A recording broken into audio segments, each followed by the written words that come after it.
Considering that Luffy is there now, it's likely that Blackbeard's captains would team up and hold Luffy off. This means that Ace would get captured regardless, and Luffy would spend the next few months resenting himself because he wasn't strong enough to help him. Sensing his weaknesses, Luffy would beg for even more training from Whitebeard, and he'd get exactly that. Determined to get one of his sons back, Whitebeard would definitely attack Marineford in this version of the story as well. Now that Luffy knows Haki and has mastery over his Devil Fruit, the war would definitely go much better for the Whitebeard pirates, right? Well, not exactly. You see, at this point in the main story, Luffy had a lot of allies from Impel Down with him, like Ivankov, Crocodile, and Jinbei. Considering Luffy never broke into prison in this version, none of these characters would be there. Even though Luffy is much stronger this time around, he is still nowhere close to admirals in terms of strength, meaning the Whitebeard pirates would eventually lose, with both Whitebeard and Ace dying. Devastated by the death of both his mentor and brother, Luffy would break down mid-battle again, but Shanks would arrive just in time to bring an end to the war personally. After the war, Luffy would go through the same depressing phase he went through in the main story, blaming himself for Ace's and Whitebeard's death and for not being strong enough. Thankfully, he would get the help he needs from all of his crewmates, and would quickly get back up on his feet. Although most of Whitebeard's territories would be taken by Blackbeard, with Luffy's help in this version, I believe the crew would manage to retain some of them. This also means that the crew wouldn't disband and would probably continue operating under Marco. After helping stabilize the crew, Luffy would have one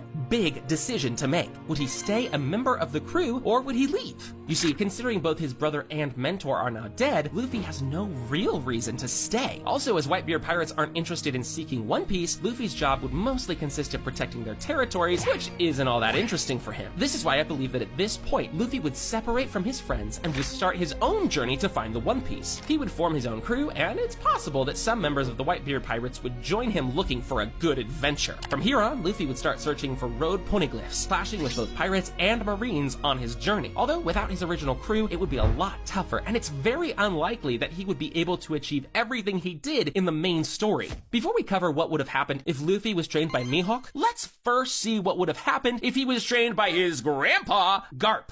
Training under Garp, Luffy would spend his time performing various boring tasks during his early training, similar to what Kobe did. However, as enough time passes, Garp will amp up his training, and Luffy will eventually train by punching huge marine battleships. This kind of training will help him develop his haki from a young age, and make him much stronger than he was when he started his journey in the original story. Being raised by Garp as a marine will also result in Luffy becoming a more obedient person, who's open to learning from other people and following orders. Considering how Marines are given training to handle both melee and ranged weapons, Luffy might wind up picking up some techniques on how to handle swords and use guns. And the fact that Luffy is still a child wouldn't make Garp go any easier on him, since even in the main story, he put Luffy into some really dangerous situations. Considering how strong Kobe became training under Garp for only 2 years, if Luffy was trained by this guy throughout his entire childhood, he would be an absolute beast. His Conqueror's haki will be significantly more polished at a young age, and he'd even learn advanced